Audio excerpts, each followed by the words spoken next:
할렐루야, 다 함께하는 교회 허일성 목사입니다. 2021년 새해를 맞이한 지 벌써 일주일이나 지났습니다. 여러분, 새해를 맞이하여 결단했던 모든 일들이 잘 되고 있습니까? 기도하면 더 잘 될 줄 믿습니다. 오늘 인간에게 있어서 가장 근본적인 문제는 무엇인가? 여러분, 우리에게 있어 가장 근본적인 문제는 뭐라고 생각합니까? 그것은 죄의 문제입니다. 우리 인간에게 있어서 가장 근본적인 문제, 그것은 바로 죄라는 말씀입니다. 이 죄의 문제는 바로 인류 역사 초기인 에덴 동산에서부터 시작되었습니다. 한마디로 인간은 죄를 짓기 전에는 행복하게 살 수 있도록 하나님이 만들어주셨습니다. 많은 사람들은 인간의 근본적인 문제가 경제적인 문제인 것처럼 말합니다.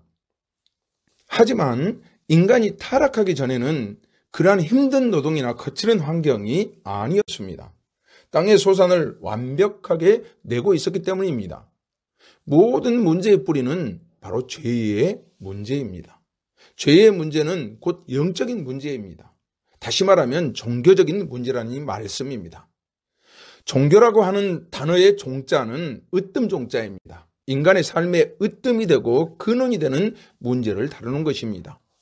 이 죄의 문제를 다루고 해결하는 일은 곧 인간의 모든 근원적인 문제를 해결하는 것이라는 뜻입니다.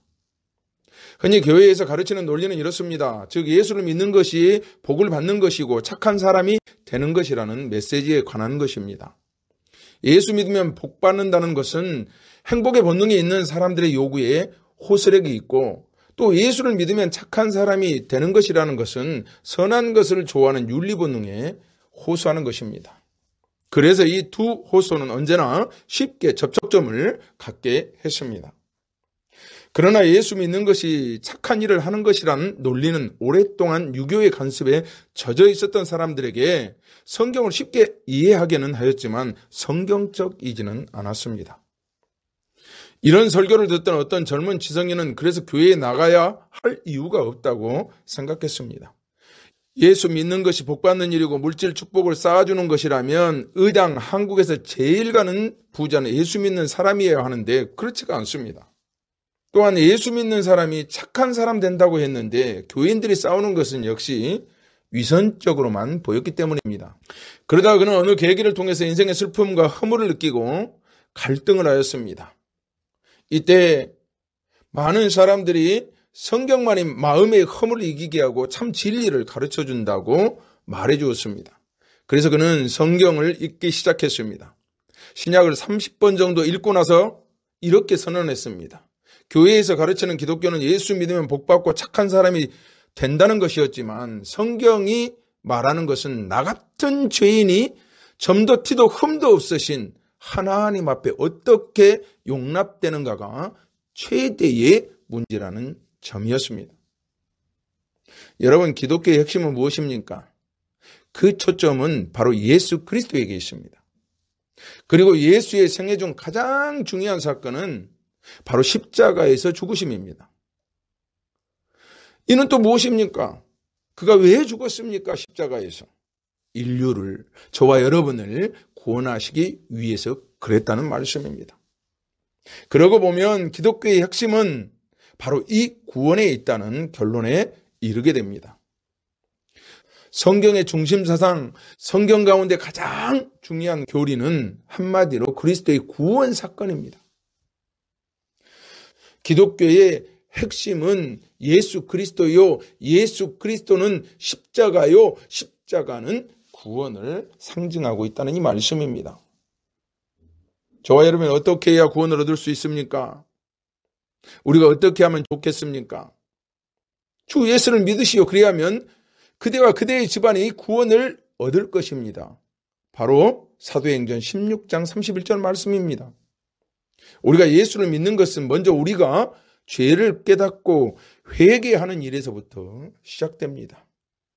성공이나 행복에 대한 설교보다도 죄에 대한 설교는 항상 우리의 마음을 무겁게 할 수 있습니다. 그러나 죄의 문제는 축복이 담겨진 창고의 문과 같습니다.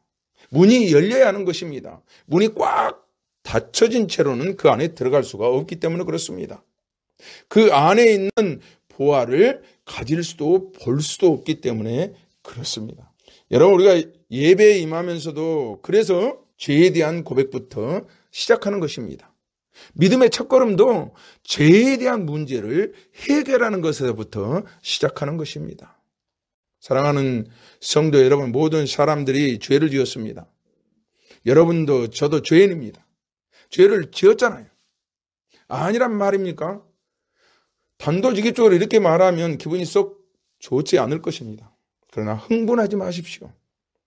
그래서 형벌에 처하겠다는 것이 아니라 그 죄에서 자유함을 얻고 구원을 얻게 하기 위함이기 때문에 그렇습니다. 나는 그래도 예수를 믿은 지 오래됐다. 나는 집사인데, 나는 권사인데, 이런 생각을 버리십시오. 오히려 오래되었을수록 죄의식을 가지지 못하는 수도 있습니다. 권사나 장로라는 직분이 면죄부가 아닌 것입니다. 우리는 죄인입니다. 어떤 사람이 탈무드를 공부하고 싶어서 한 랍비를 찾아갔습니다. 그런데 랍비는 탈무드를 공부하기에 앞서서 공부할 자격이 있는지 테스트하겠다고 했습니다. 랍비가 시험 문제를 냈습니다. 두 사내 아이가 여름방학 동안에 집에 굴뚝 청소를 했습니다. 한 아이는 얼굴이 새까맣게 되어 내려왔고 또 한 아이는 얼굴에 그림이 전혀 묻지 않고 말쑥한 얼굴로 내려왔습니다. 그때 어느 아이가 얼굴을 씻을 것이라고 생각하는가 질문했습니다. 여러분은 누가 얼굴을 씻었을 것 같습니까? 탈무드를 공부하고 싶다는 그 사람은 너무 쉬운 문제라고 생각했습니다. 그리고 즉시 이렇게 대답했습니다. 물론 얼굴이 더러운 아이입니다. 랍비는 이렇게 대답했습니다. 당신은 틀렸습니다. 얼굴이 더러운 아이는 깨끗한 아이의 얼굴을 보고 자신도 깨끗하리라 생각했을 것이고 깨끗한 얼굴로 내려온 아이는 더러운 아이의 얼굴을 보고 자신도 더러우리라 생각했을 것이니 깨끗한 얼굴의 아이가 씻는 것입니다. 이렇게 말했습니다.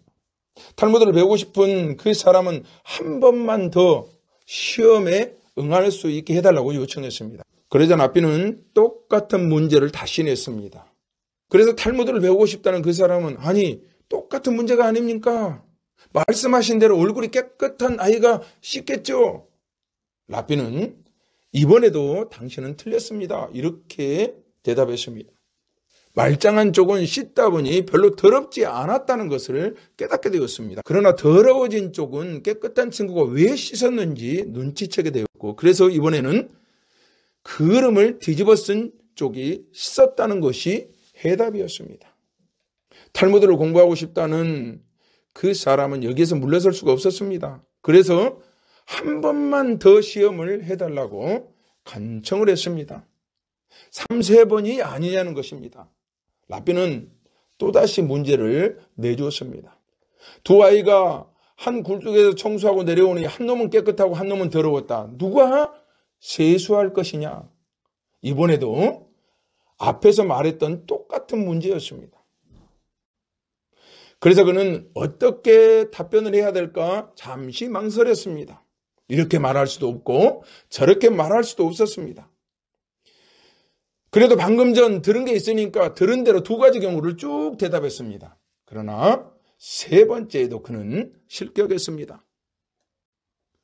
생각해 보시길 바랍니다. 도대체 두 사람이 똑같이 굴뚝 속에 빠져가지고 한 사람은 말짱한데 다른 한 사람만 시커매졌다는 그런 말을 들어봤습니까?